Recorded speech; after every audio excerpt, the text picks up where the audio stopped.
All right. So I've started Yeah. filming, and Okay, so how the gallery started. yeah, you could talk about that a little bit and how the gallery got its name. Yeah. Well, I was friends with Marianne Hornbuckle and Stephanie Nadolsky, who were the real founders, and Janet Hassinger. And we used to go out painting on location. So we went to Kemah, and on the way back, Marianne or Stephanie said, well, we should start a gallery, because Marianne used to go to all the art shows and sell her work. So they talked about starting a gallery. So I thought, whoa, that's interesting, because I don't like art shows. These, like the Westheimer art show they used to do. But, gallery, that sounds good. So, and at the same time, Marianne Hornbuckle used to host a model group at her house. And it was first of all in her living room, like here. And then she built a big studio at the back. So every Sunday morning, just the same as at Archway, we had model group, and Liz Conches used to come to it. Mm-hmm. Oh, so you did figure drawing? Figure drawing, yeah. And it was during that time that we talked about the gallery. At the time, I was expecting a baby, the third one. I had two young ones, and I had my stepson, so I already had 3 children at the house. But I still, and it was pretty stressful. And so I had counselling, or I was taking a course actually at the Jung Center. And to get to the person at the Jung Center, I had to go through a vacant room. And so they talked about the the gallery and where would they locate it. And suddenly struck me, my gosh, that's a perfect spot. It's a museum district, an empty room, and there's the passageway there as well. And so I talked to the person I was counseling, who was Ruth Thacker Fry, who was a wonderful person. And she said, yeah, if they would be interested. So so I told Marianne and Stephanie about it, and Janet, and they thought it was a great idea. And so then, but other people had come up with other names, and we didn't want it to be like a cooperative, because that didn't sound sort of professional, which they didn't think. So there were other names to vote on, but there were a number of us who were at a meeting at Marianne's house, and we had to vote on the name. And Julie Bush, who was one of the people interested, because they'd called a group together who were interested in forming it, Julie Bush came up with the idea, and she was familiar with he's taking the phone off the hook. With the location of the Jung Center and the arches, and she came up with the idea of Archway. So then we had to vote on it, and there was another name which I don't remember, which was very popular. So it was really touch and go, and there were 9. I think there were 9 of us. So there was and the vote was 4-4, and then it came to my vote, and of course I went with Archway. So that's how Archway got its name. And that's how, and then at the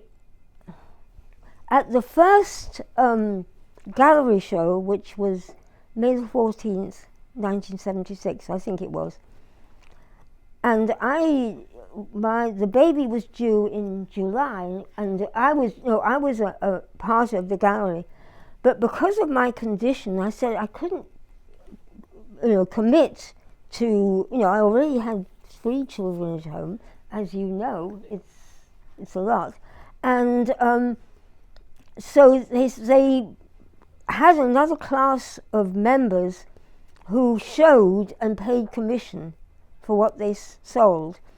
And there was one person called Bill Zahner. Did you know? I know that name. Bill Zahner?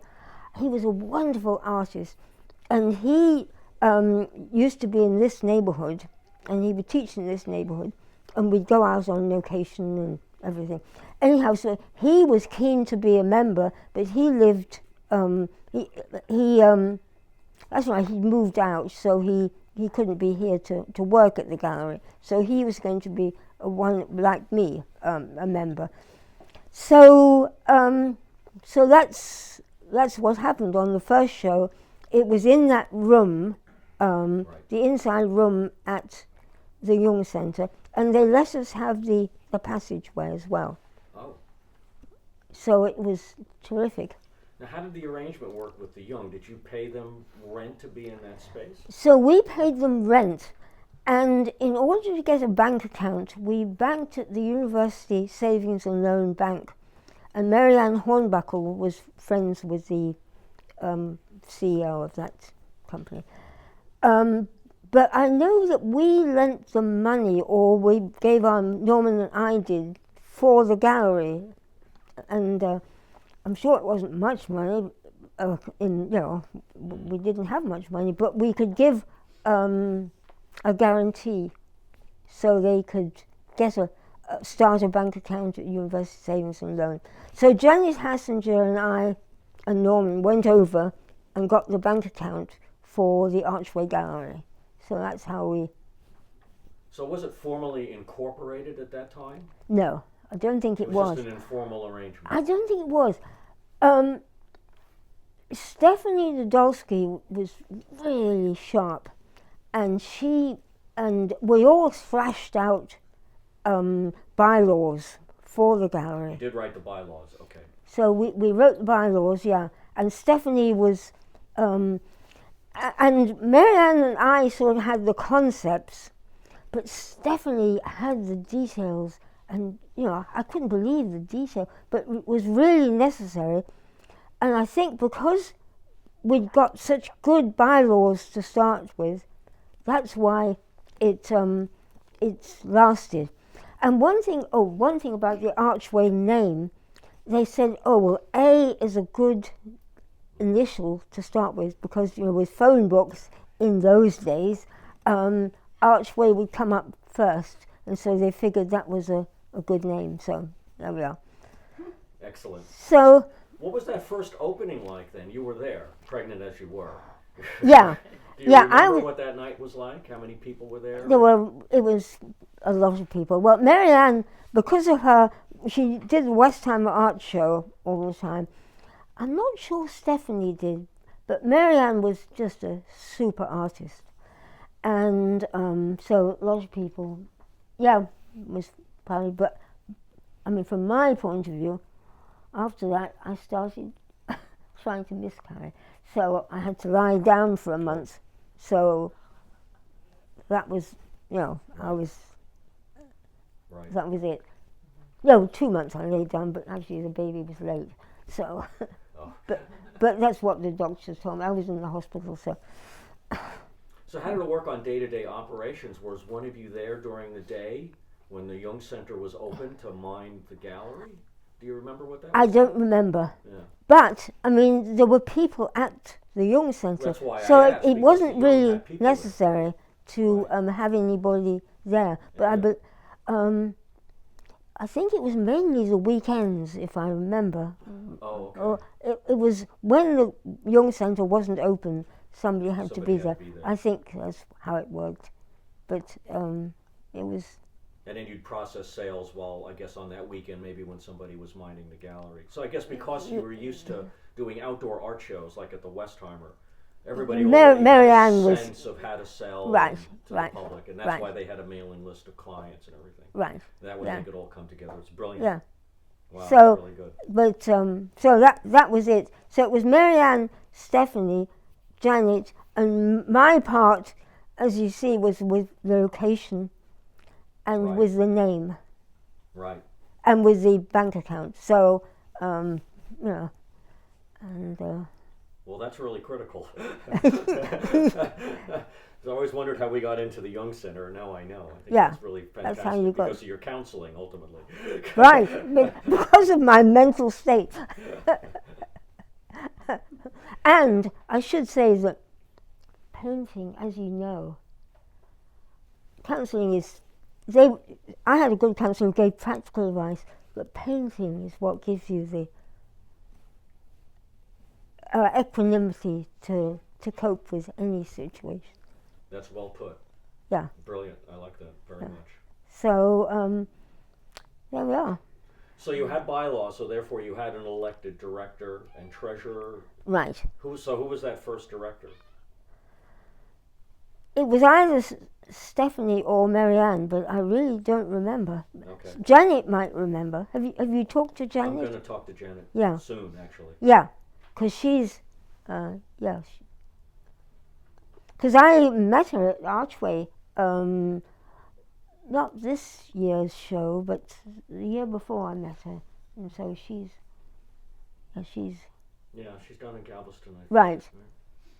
But she's fine, you know, physically and everything. So how often did you get together and rehang the space at the Jung Center?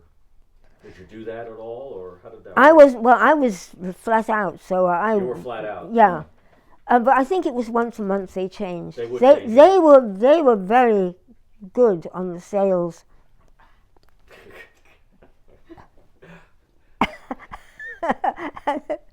Technical difficulties. With the cat. So you rehung the gallery. Was there something like a featured artist every month? Yes. There was. I think it was, yeah. And what did they get? Extra space maybe in Right. the room? Yeah. Oh, brilliant. Yeah. That's brilliant. So, and that gave an incentive for one person to do more, and then it worked well. And I kept my paintings there as long as I could, but being flat out, I couldn't really do much. And then with a newborn, and the others were very close in age, 14 months apart. So it was like. So basically, you were there for the setup, but then your health did you have to leave the gallery then shortly Yes. thereafter? So after I realized when I was flat out that I just let them know that after the first show that was all I could do. Of your other, right. Yeah. Yeah. But Marianne, but every Sunday we would meet right until, and he used to go and play soccer, and I was determined to get to my art, so the kids had to watch themselves. So between the time when you first had the idea and then you had that opening, the opening was in May, you were formally founded in April, so when did you first have that idea when you were with? It was February. Probably in February. Yeah. Oh, okay. So within a couple of months you had Right. bylaws drafted, and then you were talking to Jung, Yeah. and you got in, you had an Yeah. arrangement with the Jung, Yeah. and you were rolling. Yeah. Well, I mean, it's an astounding accomplishment because those bylaws served us, and they're still the foundation of the bylaws of the gallery today. Yeah. It's not much different. I mean, we've rewritten them, but the fundamental structure is the same. Yeah. Well, we got together. I think there were about 9 of us, and thrashed out bylaws. I mean, that's just brilliant. Yeah. And as I say, Marianne and I and Janet, we all had the concept, but Stephanie was She had the details. She was so good. Wow. So it's a pity she can't get down, isn't it? But I gather she's got health problems. Well, I think I could still interview her. I could do a video interview. I mean, if she has a laptop, and then I can record it so I can get the next best thing to actually be in there. Yeah. So I think that's what I'll do when I have that Yeah. opportunity. Because I remember when we had our anniversary, our 35th, and she was there. She's a good talker. She knew everything. I mean, she was on top of everything. Right. I still have that memory. So she lived just right close. Yeah. Yeah. So. And so you never did outdoor art shows like the other artists did? Oh yeah, I did some. You did some? Yeah. Did you do Westheimer? No, I never did Westheimer. Okay. But I did other ones. So tell me a little bit about your art and yourself, now that we've got some of that. I'm just kind of curious about you and your art education and the kind of work that you did? Okay, well, I came to this country straight out of drama school. And at drama school, I'd done costume designs and stage designs. And but I got a job as an elementary school teacher in Indianapolis. And various reasons, anyhow, the job lasted a year, and I had to find a job, and I was running out of money. So I flicked through a phone book and saw, beginning with an A, advertiser studio. And so I thought, well, maybe commercial art, I can do commercial art. So I took my costume and stage designs to the director, and he hired me. So I did commercial art, and then it was in Indianapolis, the John Heron School of Art, which is a terrific school. In the evening, I used to do life drawing, which was the first time I'd ever done it. And and then I went to New York. I had $200, a suitcase, and a Greyhound bus. And I arrived in New York. And I stayed at the YWCA. And I was running out of money again. And I remember the guy I'd known in Indianapolis. We were campaigning against the Vietnam War. And he said, okay, but they've got a maid's room. I could sleep in the maid's room. So that's what I did. I'm $50 a month, facing the Hudson River, rent-controlled apartment. Can you believe it? Yes. You know. I'm from there. Yes, Oh, yeah. so do you know Riverside Drive? Yeah. It was on Riverside Drive. Yeah. $50 a month. Spectacular, I know. I know. What year was that? 69. I was just a little boy back then, by the way. Yeah. So, and these guys were at Columbia University. So I got involved in the demonstration in Washington and all that, So I left my art, and then I met Norman in New York, who's from England, and he's in the oil business and got posted down here. And then he had custody of his son, because he was recently divorced, and I had my stepdaughter as well. I was expecting, and it all got a bit much. So I started painting again, and I started painting murals and furniture, and it brought me a bit of money, and it just, I don't know, I could cope with everything. You know that, don't you? Yeah. So there we are. So when did you move to Houston then? Oh, you were in yeah. New York in 69. I was in New York, and then I got a job. I was at a teacher's bureau for finding jobs, and I got a job at teaching third grade in New York. So I taught for a year, and then I met Norman, and we got posted down here, and then started painting. So that would have been what, around 1970 then? Yes, we were married in 71, moved down here, and at that time Bill Zahner was teaching at Town and Country, opposite Randall's. And so I went to him, and then he did these on location, and that's where I met Marianne. And so it sort of all ties in together. Fantastic. Yeah. So you're here in 71, so by 76 you've started Archway Gallery. So you're about 5 years before that began. Yeah. Right.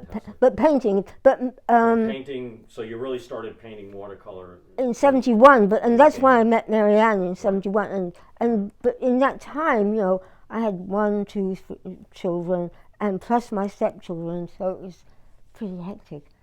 And wow. Yeah. Right. And then, but actually, after I didn't join Archway, but I did start a gallery at Town and Country, and I ran it for 15 years. Did you ever come to Town and Country Gallery? No. You didn't? Oh, okay, because What year was that? When did you start the Town and Country Gallery? 1981. Oh, yes, the one here. Yeah. So that I ran for 15 years. But and then various artists would come. So you ran that business yourself as kind of a conventional gallery. As a conventional van. I didn't like street shows. Oh yeah, I don't blame you. So, but I needed the street shows even running the gallery because you get more people. So you, as you know, I mean, it doesn't You had change to it. do it as part of Yeah. the business, right? So and then to pay the rent at Town and Country Gallery, I taught art. And you came to my figure class at the Watercolour Society, I remember. And anyhow, to pay the rent, I taught classes, and I always had a lot of notes which I gave out. And I thought, that would make up a book. And it was based on geometric forms, you know, all art is based on the sphere, cylinder, and so it was a watercolor book teaching techniques based on these forms, and that's how I taught at the gallery. I thought, God, that would make a book, you know. So I used to go to bookstop and all books, see, has anybody thought of my idea? And I never thought of writing it myself. I didn't think I was good enough. And he said, of course you're good enough, do it. So my husband, said, and then I was going to do the international show, the art show. Oh yeah. And it was a juried show. And I'd always got in. And in 1990, I suppose it was, I didn't get in. And so I was furious. Because, you know, you get publicity, and you know, I relied on that for my sales. So I thought, right, the 2 weekends of the show, I'm not going to waste my time. So I thought, okay, I'll put together a proposal and send it up to Watson Guptill. So that's what I did. And I heard from them immediately. And within 2 weeks I had a contract. Unbelievable. Good for I you. mean, it's just luck, isn't it? No, it's skill. I You're obviously mean- very talented. I know. And it's a good thing you didn't get into that show. Yeah, that's right. I know. You don't. I don't was want to tell her impetus. that I did that show myself. Actually. Oh, you did? I did actually. I did that show a couple of times. Down at With with Liz, with the big international festival. I Yeah. did that show. Yeah. with the church in that park. Yeah, I don't remember, but yeah, it was. I remember doing it with Liz. We had a lot of Oh, complaints wow. about what The that show was client like. Wow.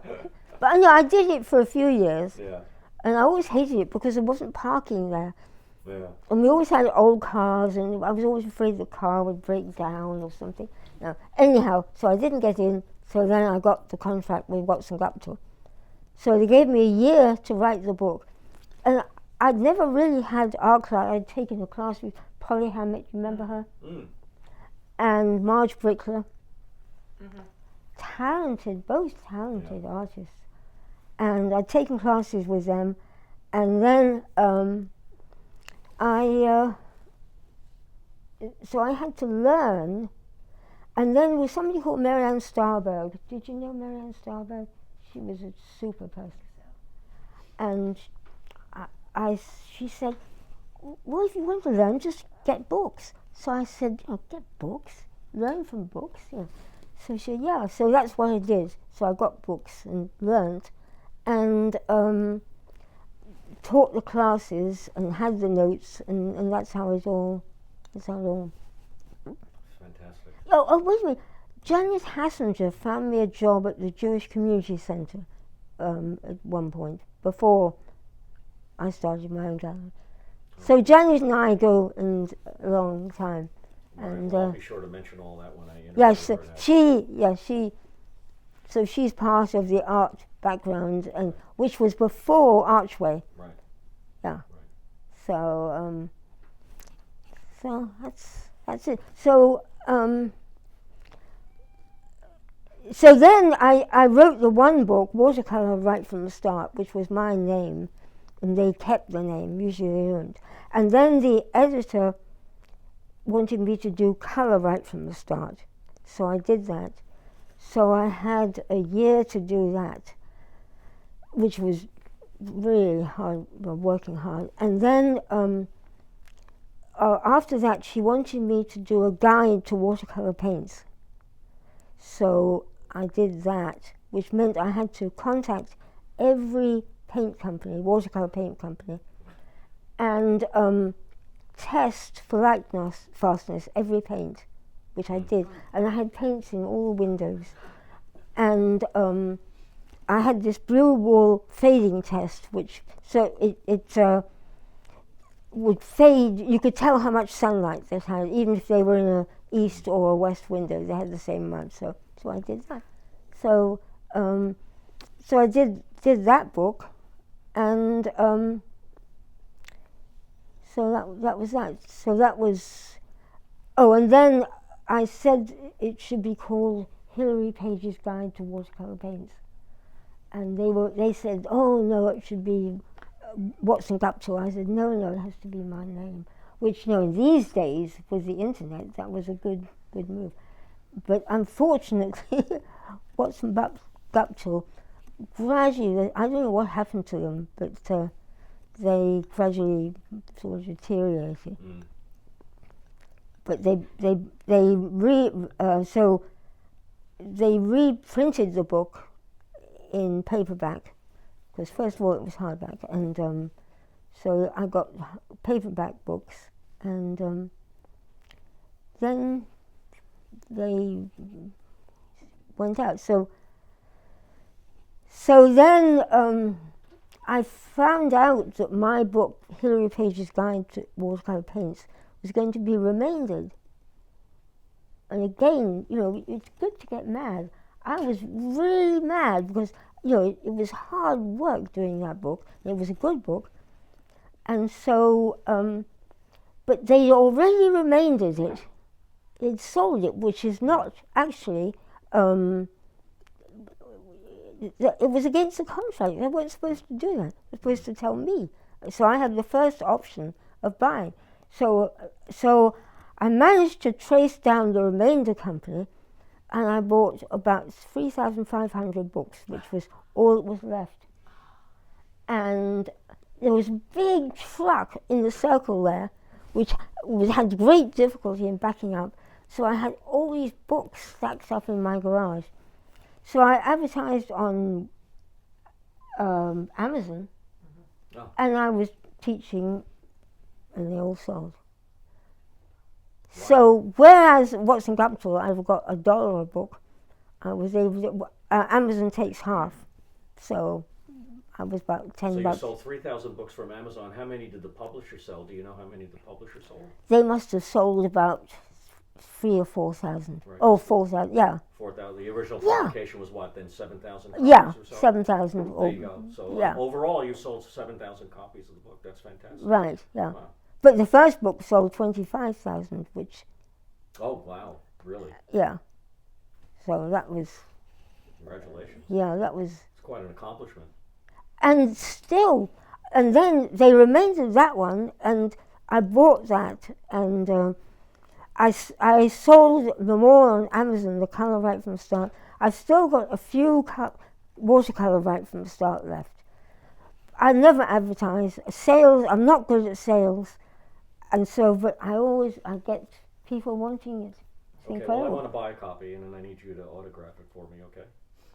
Well, let me give you a copy of my Then I wrote the portrait book. All right. And at this point, I had been damaged with radiation treatment, and so I wasn't teaching anymore, but sitting at the computer and painting. So I did portraits right from the start. Oh, brilliant. And so I contacted, Watson Guptill was in California at that point, called 10 Speed Press. It was to do with bike riding. So So I couldn't get them interested, so I decided to print it myself. So the Southwest Printers on Conrad Sauer, you know it? It's just across the freeway. And they, let me get a copy. I'll give you. Let's finish and then we'll get. So that, so. they did a brilliant job, and I had it done on acid-free paper because I don't have saliva. So talking is really hard. So. Awesome. So I got it back printed. To the gallery. Is there anything you want to tell us about the gallery, maybe that you haven't mentioned offhand? No, but I followed it, and I'm just really impressed with the management at the gallery and the fact that they kept it going. Because Marianne moved to New Mexico, you know, she got married to Bill Preston. And so she moved, and but the people, and then Stephanie moved to Chicago, wasn't it, or somewhere up north? Yeah, I don't remember. I don't know whether Janet was still there, but the original people left, and Bill Zahner was in the Hill Country by that point. So, but the people they got together, I think Mary Bush and Judy Bush, Margaret Bark. Remember Margaret Bark? You must remember her. Because she was the president of the Watercolor Society. So she was a very good organizer. So she was active in the Archway. Was she there when you were there, Margaret Bark? Yes. Yeah, so you know her, yeah. Oh yeah, I know her very well, yeah. Terrific. She's out in the Hill Country now, I think, right? Well, I don't think she's alive anymore, or if she is, she's 102. She's over 100, Yeah. I'm sure. Yeah. Is she still alive? I haven't heard anything otherwise, so I'm assuming that that's Yeah. the case. So, but I think the people, and with our bylaws being so strong, that's how it is kept going. Absolutely. That's what And then I think the next door to the movie theatre there, the arts theatre, was a pretty good move, because the Jung Center needed that space, so they got moved out of there. So they had to find somewhere. Right. So I think that was good, and it got a good customer base. Yeah. But the Dun Lady is just a super place, isn't it? Yeah. It's great because it's huge. It's a huge space. Very Right. very nice for a gallery. And it's in the museum district. Yeah, it's still a Terrific, great yeah. location. So no, I've just been to the shows and kept up with the gallery. But first of all, I had started my own gallery. Right. Here at Town Country. I don't really like driving much, so here I could, didn't have to drive. So here we are. Very good. Yeah. Did you Yeah, have I any? have three. Okay, good. So how did the art community respond when the gallery first opened? Well, it was fine. It was good because, it was in the district, in the art district. So, and then you got customers from the Jung Center because they had a number of classes there, as well as general people. And they did art shows, which were always well publicized. So yeah, it was never seen as a cooperative artist gallery, it was seen as a professional gallery, and that's what we'd always intended for That it. was what you wanted it, right? We wanted it. We didn't want it a cooperative. Yeah. So looking back, just I've been listening to what you've been saying. And Yeah. A couple of things I'd like to interject. First of all, you haven't mentioned what was it, that Beverly Hale guy who all the lectures from the art league, because that was a very, very important thing as far as. Oh, okay. Yeah, Jose Perez. No. Yeah, Jose Perez. You know Jose Perez, don't you? the name. He taught figure classes, and he recommended Robert Beverly Hale's books, Right. which you must be familiar with. If you're figure painters, you must know. Yeah. So he taught at the Art League, and then he had his own studio just down the road on Montrose.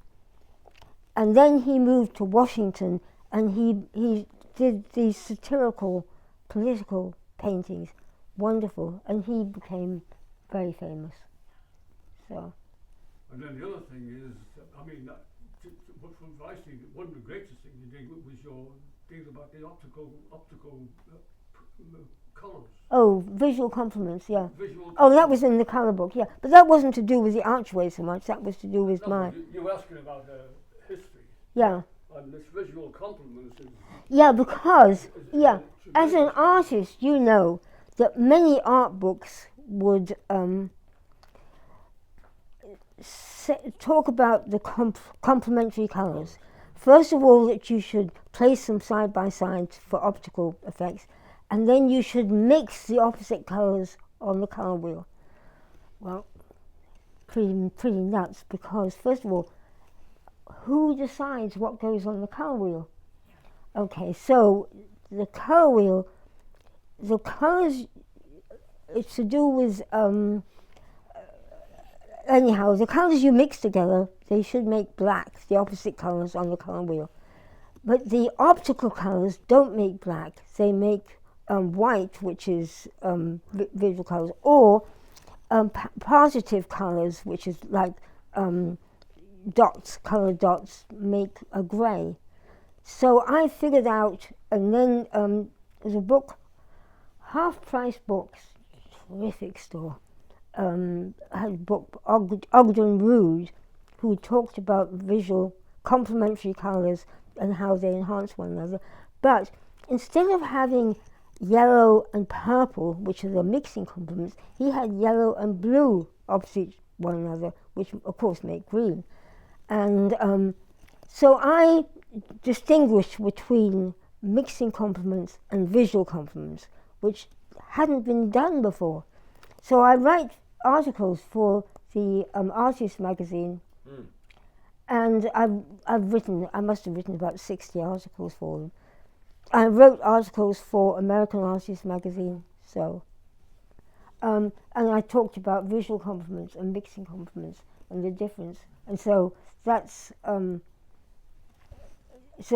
is, that's my art background. Right. and I gained did gain a bit of reputation for that. Well, I can understand that. Yeah. And Yeah, so just two, and they're Yeah, going to sound yeah. sort of the same. But looking back, what are you most proud of from the beginning of the gallery? Well, me personally, I'm proud that I put together an open space, and it would do as a gallery space. And here I was talking to Marianne and Stephanie and Janet, and that was how it started. So that's what I'm most proud of finding the location. And I'm thrilled that you remember and invite me. Really thrilled. So, because that to me is what I remember most from me personally. Right. And it was a terrific beginning for the gallery. So I just feel really great about it, and great that you all kept it going. So In line with that, then, how would you describe the spirit of Archway in just a couple of words? now, Yeah. oh, just buzzing with activity. I mean, I think it's terrific. I mean, I get the newsletter, and so I keep up. And I think having the figure drawing model groups on a Sunday, I think that's terrific, because that's the basics of art. To me, is figure drawing, going on location. I mean, these days with artificial intelligence, anything can be turned into a beautiful painting, but nobody can feel what it's like to paint a model or to go out on location. So to me, painting isn't the end result, it's how it makes you feel. And to me, it was my equilibrium, so don't you think? Great. Yeah. So yeah. So let me get a book I'm for gonna you. take a quick picture with you and that cat of yours before you move. That was brilliant, Hilary. Yeah, Thank you that was so awesome. much. That is so inspiring. And I have to tell you, I'm very grateful for what you did too 50 years ago. Oh, very grateful. good. Because this gallery has meant the world to me for the last 30 years. You have no Oh. idea. And it means a lot to many people who are there now and have passed through. And we owe it all to you and your colleagues. Well, I'm so thrilled to meet you because I've noticed you on Facebook, because before I got chucked off Facebook, you were one of my friends. And so Oh, I that's would cool. I would say, yeah, but then I lost all my friends. I'm sorry to hear that. All right, hang on. Let me get a quick. I'm gonna do it 2 ways. So give me. All right, Hilary. Okay, smile. All right, give me 1 second. I'm glad that Gracie is helping me. Yes. It's nice to have an animal friend. Yes. Okay. Thank you. Yeah. So, okay, let me get you a book. All right, And, sounds great.